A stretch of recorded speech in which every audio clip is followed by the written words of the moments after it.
For me, I'm new into the industry, so I just wanted to gain some insight into the future of the industry, the thoughts and feelings of people that work in the industry.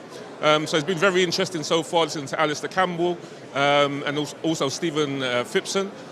So yeah, I'm just here to learn and pick up some industry knowledge.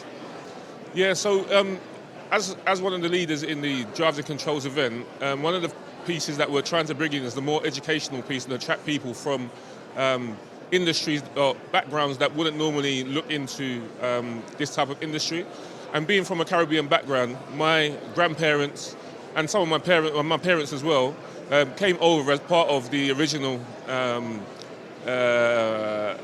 people, I guess, that were helping to build the industry and the manufacturing industry within the UK. So for me, it's very important and to look at ways of bringing people from the inner cities, particularly in London, into the industry, like I've come into the industry, because I think there is definitely a space for them.